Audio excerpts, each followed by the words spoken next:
সাহিত্য সম্ভার 2.0 শ্রুতি কাহিনীর জগতে আপনাকে স্বাগত। আমি অভিক। আজকে আপনাদের সামনে পাঠ করতে চলেছি আরও এক ক্লাসিক বাংলা গল্প, বিভূতিভূষণ বন্দ্যোপাধ্যায়ের লেখনী থেকে বেছে নেওয়া গল্প আরব। আশা করি গল্পটা আপনাদের ভালো লাগবে। ভালো লাগলে অবশ্যই কমেন্ট করে জানাবেন। কোনো ভুল ত্রুটি হলে তা অবশ্যই কমেন্ট করবেন। শুরু করছি আজকের গল্প আরব।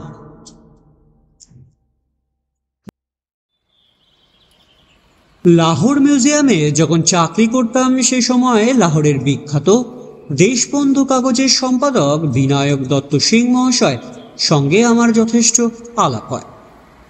মিস্টার সিং প্রাচীন সম্ভ্রান্ত বংশের সন্তান। তাদের আদি বাসভূমি পাঞ্জাবে নয়, রাজপুতানারা কোটা রাজ্যে। 3 পুরুষ পূর্বে তার পিতামহ রাজকার্য উপলক্ষে এসে পাঞ্জাবে বাস করে। সেই থেকেই তারা দেশ ছাড়া। সন্ধ্যার পরে তার বৈঠকখানায় গিয়ে বসতাম এবং দেওয়ালে টাঙানো পুরনো আমলের বর্ম, কুঠার, পতাকা, বল্লম ইত্যাদি রাজপুরে যুদ্ধাস্ত্র সম্পর্কে নানা ইতিহাস ও আলোচনা শুনতে বড় ভালো লাগত। রাজপুতানার বিশেষ করে কোটা রাজ্যের ইতিহাস সম্বন্ধে মিস্টার সিং এর জ্ঞান খুব গভীর। কিন্তু এই সকল কথা নয়, আমি একটা আশ্চর্য ঘটনা বলবো। মিস্টার বিনায়ক দত্ত সিং এর মতন সম্ভ্রান্ত ও শিক্ষিত লোকের মুখে না শুনলে আমিও এই কাহিনী হেসে উড়িয়েই দিতাম। একদিন শীতকালে সন্ধ্যার পরে মিস্টার রায়ের বৈঠকখানায় গিয়ে বসেছি। ভীষণ শীত সেদিন। রুপেয়ালা গরম চা পানের পর তাওয়ার তামাক টানছি। হঠাৎ কি মনে করে জানি না আমি তাকে বললাম, মিস্টার সিং, আপনি অপদেবতায় বিশ্বাস করেন? মিস্টার সিং একটু চিন্তা করে বললেন, হ্যাঁ তা করি। বললাম, দেখেছেন ভূত-টুত? মিস্টার সিং গভীর সুরে বললেন, না, এ আমার কথা নয়, আমার ছোট ঠাকুরদার জীবনের ঘটনা।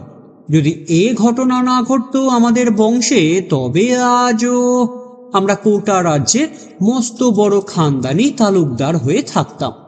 লাহোরে এসে চাকরি করতে হতো না। সে বড় আশ্চর্য ঘটনা। আমি বললাম, কিরকম? শুনুন তবে। আমার ছোট ঠাকুরদা আমার পিতামহের আপন ভাই নয়, বৈমাত্রিক ভাই। তিনি মস্ত বড় শৌখিন মানুষ ছিলেন, আর ছিলেন খুব সুপুরুষ। আমি বিনায়ক দত্ত সিংকে দীর্ঘ গৌরবর্ণ বলিষ্ঠ দেহের দিকে চেয়ে সে কথা অবিশ্বাস করতে আর পারলুম না। তারপর তিনি বললেন যে আমি যখন তাকে দেখেছি তখন আমার বয়স খুব কম, কিন্তু তিনি তখন বদ্ধ উন্মাদ একদম। কেন তিনি উন্মাদ হলেন সে ইতিহাসের মূলেই এই গল্প। তিনি উন্মাদ হওয়াতে কোটা রাজ দরবারের আইন অনুসারে তার ভাগ্যের সমস্ত সম্পত্তি আমাদের হাতছাড়া। সে কথা যাকে, আসল গল্পটা বলি। বিনায়ক দত্ত সিং তার অনবদ্য উর্দুতে সমস্ত গল্প বলে গেলেন। মধ্যে মধ্যে আমি তাকে নানা প্রশ্ন করছিল। সে সব বাদ দিলে শুধু গল্পটাই আমার নিজের ভাষায় প্রকাশ করলাম। আমাদের গ্রাম থেকে কিছু দূর কোটা দরবারে একটা সৈনিকদের আড্ডা ছিল। আমার ঠাকুরদা সেই সৈনিকদের আড্ডায় মাঝে মাঝে যেতেন, মদ খেয়ে ফুর্তি করতেন। তার 2-1 বন্ধু সেখানে ছিল, তাদের সঙ্গেও নেশাতে সেখানে যাওয়া। একবার জ্যোৎস্না রাতে তিনি আর তার 2 বন্ধু খেয়ালের মাথায় বড়ি নদীতে স্নান করতে যাবেন বলে ঘোড়ায় করে বেরুলেন। বড়ি নদী মরুভূমির মধ্যে দিয়ে 3 শাখায় ভাগ হয়ে সাবলীল গতিতে বয়ে গিয়েছে।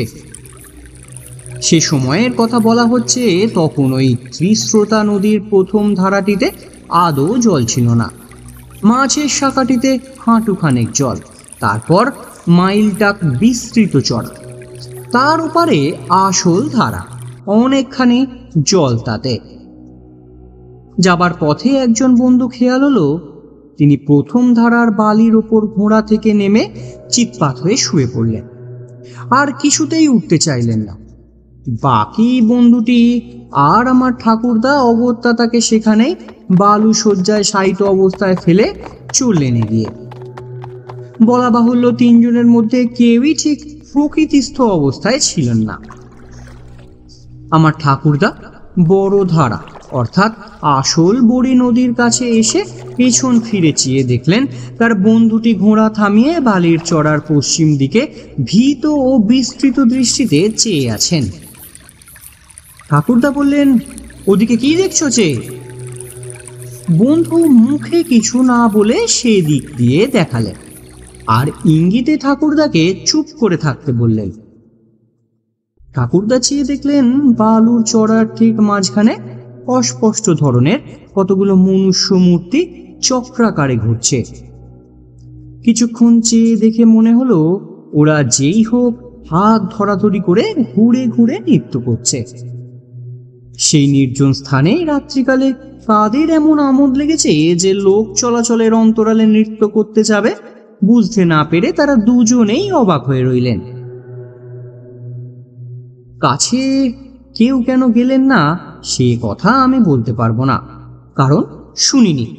হয়তো এদের মত্ত অবস্থায় সব দৃশ্যটার জন্য দায়ী, এই ভেবে তারাই কাউকে কথাটা বলেননি সেই সময়। এরপরে আরো বছর 3 কেটে গেল। ত্রিস্রোতা নদীর প্রধান স্রোতধারার 3 মাইল উত্তরে মরুভূমির মধ্যে একটা বড় লবণাক্ত জলের হ্রদ আছে। এর নাম নাহারানিপাত অর্থাৎ ব্যাঘ্র হ্রদ। এই হ্রদের দূরে দূরে এঁকে বেঁকে প্রায় চারিদিক থেকে বেষ্টন করে পাহাড় শ্রেণী। এই পাহাড় শ্রেণীর কোথাও 1000 ফুট উঁচু, কোথাও তার চেয়ে কিছু বেশি উঁচু। হ্রদ ও পাহাড় থেকে খনিজ লবণ পাওয়া যায় বলে কোটা দরবার থেকে মাঝে মাঝে এর ইজারা দেওয়া হয় ব্যবসাদারদের। আমার ঠাকুরদা পূর্বোক্ত ঘটনার প্রায় 3 বছর পরে একদিন এই হ্রদের জলে বালি হাঁস শিকার করতে যাবেন ঠিক করলেন। গভীর রাতে বালি হাঁসের দল হ্রদের জলে দলে দলে চড়ে বেড়ায় একথা তিনি শুনেছিলেন। একটা ঘাসের লতা পাতার ছোট্ট ঝুপড়ি বেঁধে তিনি তার মধ্যে লুকিয়ে থাকবেন দিনমান থেকে, কারণ মানুষ দেখলে বালি হাঁসের দল আর নামবে না। সব ঠিকঠাক হলো, কিন্তু 2-1 বৃদ্ধ লোক নিষেধ করলেন রাত্রিকালে নাহারা হ্রদের ত্রিসীমানাতেও যাওয়া উচিত নয়। কেন তারা স্পষ্ট করে কিছুই বলে না, শুধু বললে জায়গাটা ভালো নয়। ভৈজি নামে একজন বৃদ্ধ ভিল আমাদের প্রজা ছিল। সে বললে কোটা দরবারের নিমক মাহালের ইজারাদারের এক বেনিয়ার সে চাকর ছিল তার যৌবন বয়সে। উক্ত বেনিয়ার লবণের গুদাম আর আরও ছিল নাহারা হ্রদের পার থেকে মাইল খানেক দূরে পাহাড়ের কোলে। সেই সময়ে এসে দেখেছে হ্রদের ওপর আকাশে হঠাৎ গভীর রাতে যেন দিনের আলোকের মতন আলোকিত হয়ে উঠল। কেমন যেন অদ্ভুত শব্দ হচ্ছে হ্রদের জলে। মোটের ওপর রাত্রে হ্রদের ধারে কেউ যায় না। অনেক দিন থেকেই স্থানীয় লোকেদের মধ্যে এ ভয় রয়েছে। একবার এক মেষপালক রাত্রিকালে হ্রদের ধারে কাটিয়েছিল। সকালবেলা তাকে সম্পূর্ণ উন্মাদ অবস্থায় নিমকের গুদামের কাছে পায়চারি করতে দেখা যায়। আমার ঠাকুরদা এইসব গাল গল্প শুনবার লোক ছিলেন না। তিনি বুঝতেন ফুর্তি, শিকার, হল্লা, হইচই। লোকটাও ছিলেন দুঃসাহসী ও একগুঁয়ে ধরনের। তিনি যাবেনই ঠিক করলেন। বৃদ্ধ ভিল তাকে বললেন, হুজুর, হাঁসের জল যদি জলে নামে তবে সে রাত্রে কোনো ভয় নেই, জানবে। ঠাকুরদা জিজ্ঞেস করলেন, কিসের ভয়? বাঘের? তার চেয়েও ভয়ানক কোনো জানোয়ার হতে পারে, কি জানি হুজুর, আমার শোনা কথা মাত্র, ঠিক বলতে পারি নে। তুই সঙ্গে থাক না, বকশিস দেব। ভিল বলে উঠল, মাফ করবেন হুজুর, 100 রুপিয়া দিলেও না। রাত কাটাবে কে নাহার নিপাটের ধারে? প্রাণের ভয় নাই। আমরা ভিল বাঘের ভয় রাখি নে। এই হাতে তীরে কত বাঘ মেরেছি, কিন্তু হুজুর, বাঘের চেয়েও ভয়ানক কোনো জীব কি দুনিয়াতে নেই? আমার ঠাকুরদা নাহারা হ্রদ ভালো জানতেন না। ঠিক আমাদের অঞ্চলের হ্রদটা নয়, আমাদের গ্রাম থেকে 40 মাইল দূরে। তখনই তিনি ভিলদের গ্রাম থেকে রওনা হয়ে 7-8 মাইল হেঁটে পাহাড় ডিঙিয়ে সমতল ভূমিতে নামল। দূরে মস্ত বড় হ্রদটার লবণাক্ত জলরাশি প্রখর সূর্যতাপে চকচক করছে। জনপ্রাণী নেই কোনো দিকে। বেলা তখনও অনেকখানি আছে। এমন সময়ে ঠাকুরদার হ্রদের ধারে পৌঁছে গেলেন এবং নল খাগড়া ও শুকনো ঘাস দিয়ে সামান্য একটা অবতরণ মতন তৈরি করে নিলেন জলের ধারে। আর আড়ালে তিনি বন্দুক নিয়ে লুকিয়ে থাকতে পারেন। হাঁসের দল তাকে না টের পায়। সন্ধ্যা উত্তীর্ণ হয়ে গেল। রাঙা রোদে দুপুরের পাহাড়ের গা থেকে মিলিয়ে গিয়েছে অনেকক্ষণ। সুন্দর চাঁদ উঠল পূবের পাহাড় ডিঙিয়ে। কৃষ্ণপক্ষের আধার রাত্রি। একদল সবুজ বন্যটিয়া জলের ধারে নেবে আবার উড়ে গেল। নির্জন নিস্তব্ধ মরুভূমি আর হ্রদ। 2 দণ্ড পরে জ্যোৎস্না ফুটে উঠল হ্রদের বুকে। ধপধপে জ্যোৎস্না, কৃষ্ণ দ্বিতীয়ার। 2 দিন মাত্র আগে হেমন্ত পূর্ণিমা চলে গিয়েছে। যত রাত বাড়ে তত শীত নামে। শীতের মুখে বালি হাঁস আসবার সময়, কিন্তু কই একটা হাঁসও আজ নামছে না কেন? বৃদ্ধ ভিলের কথা মনে পড়ল ঠাকুরদার। হাঁসের দল যদি নামে তবে সে রাত্রি বিপদহীন বলে জানবেন। যদি না নামে তবে কিসের বিপদ? বাঘ জল খেতে আসে পাহাড় থেকে। রাত্রি ক্রমেই গভীর হলো।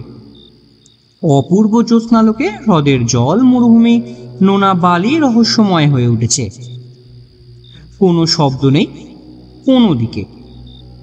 ঠাকুরদা যথেষ্ট দুঃসাহসী হলেও তার যেন গা ছমছম করে উঠল।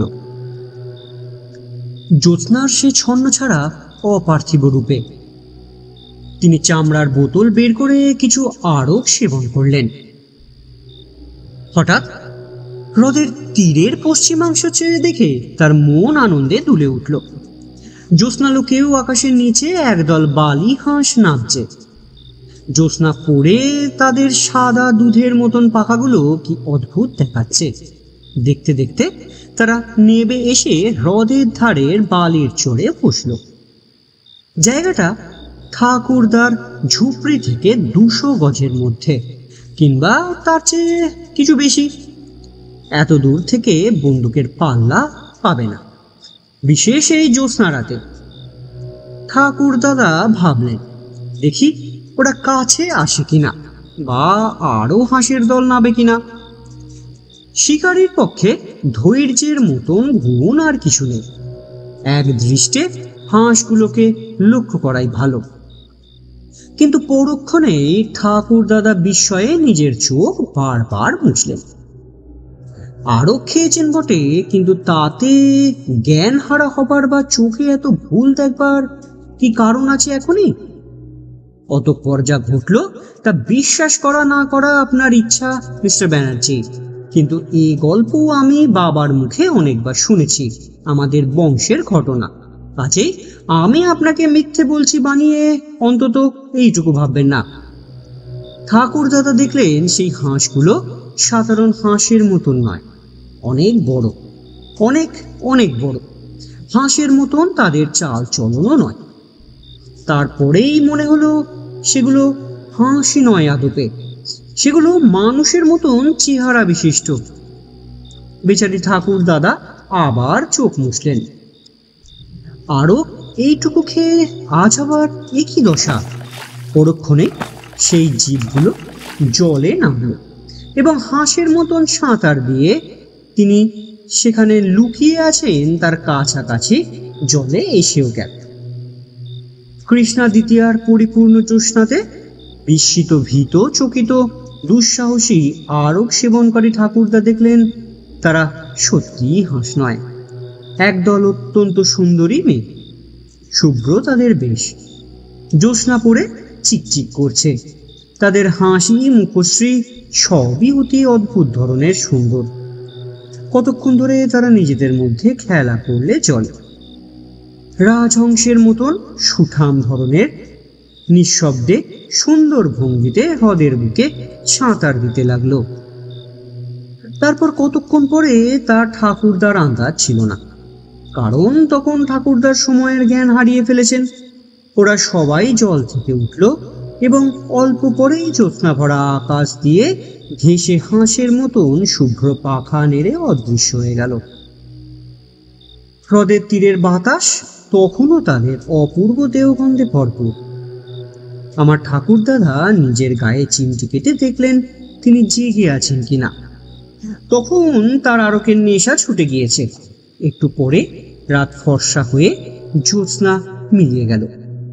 তিনি উদ্ভ্রান্ত মস্তিষ্কে হ্রদের পাড় থেকে হেঁটে চলে এলেন পাহাড়ের কোলে। সেখান থেকে পৌঁছলেন ভিলদের গ্রামে। বৃদ্ধ ভিল ভইজি তাকে বললেন, হুজুর, হাঁস নেবেছিল কাল? ঠাকুর দাদা মিথ্যে কথা বললেন। হাঁস নেবেছিল, কিন্তু একটাও মারতে পারেননি। কেন মিথ্যা বললেন শুনুন। কি এক দুর্বার মোহ তাকে টানতে লাগলো দুপুরের পর থেকে। আবার তাকে যেতে হবে নাহারা হ্রদের তীরে রাত্রিকালে। ভইজিকে সত্য কথা বললে পাছে সে বাধা দেয়।